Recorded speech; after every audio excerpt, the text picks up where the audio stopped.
Welcome back, my people, and I'm so excited to bring you my Scream review, finally.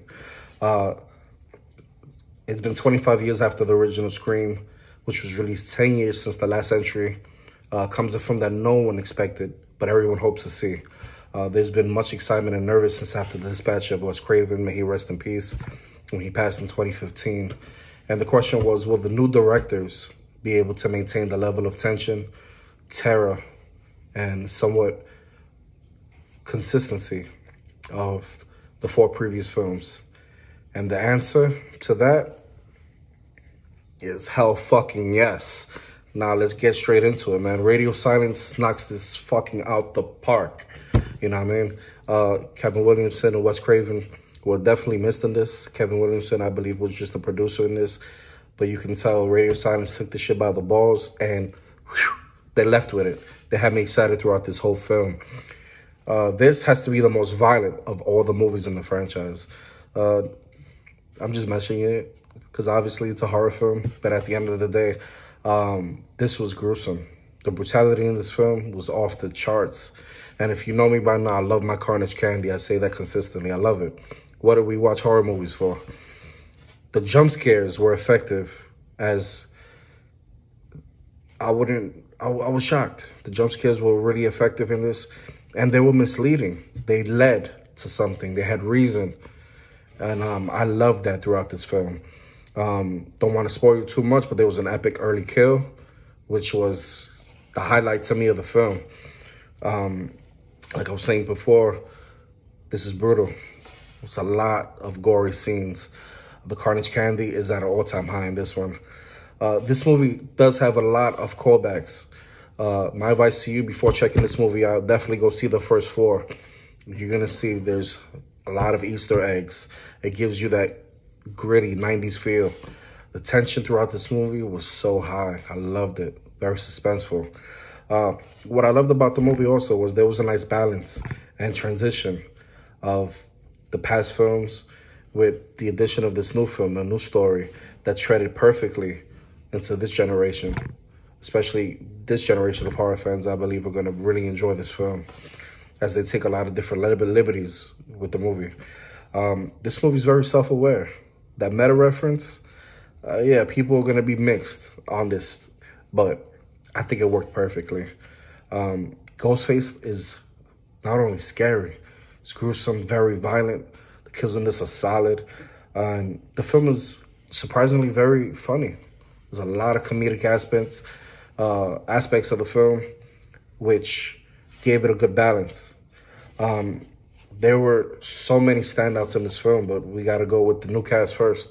Melissa Barrera as the lead role in this, as Sam Carpenter.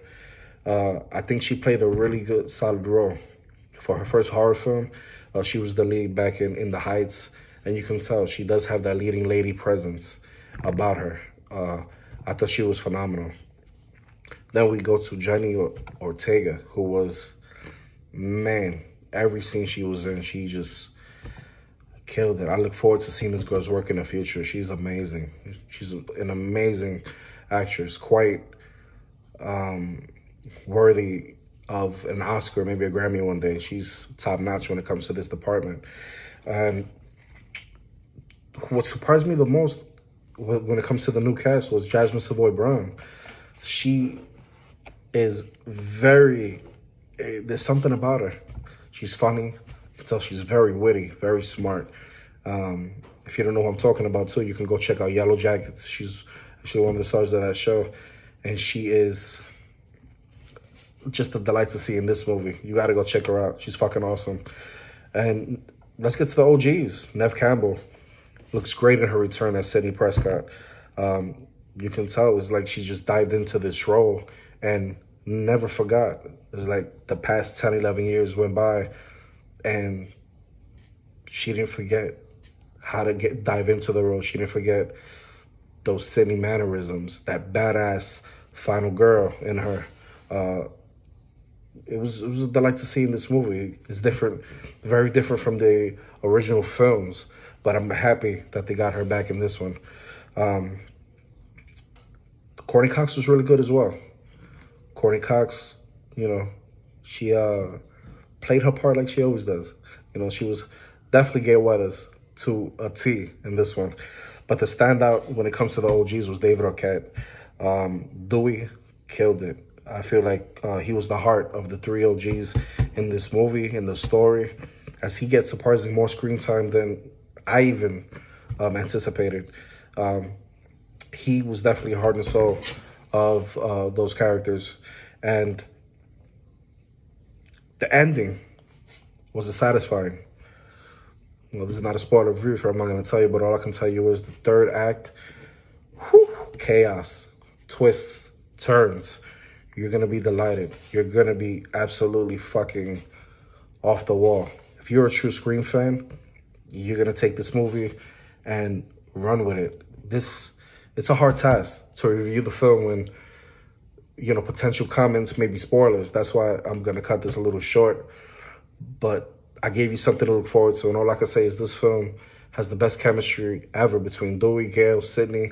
I felt like reuniting with best friends. That's the way it felt. It didn't even feel like they were acting. I was just shocked with the brutality of this film. It's not the most violent movie you're ever going to see, but I believe it's the most violent in the century.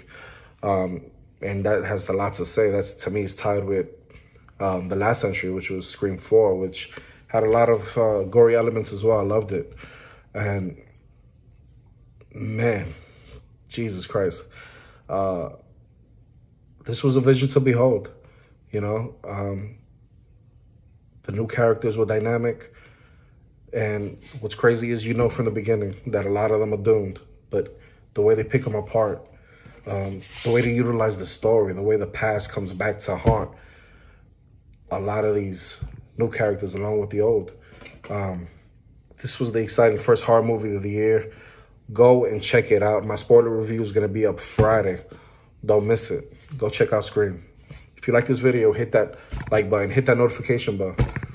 And if you want more content from me, all you got to do is subscribe to the next one. Peace.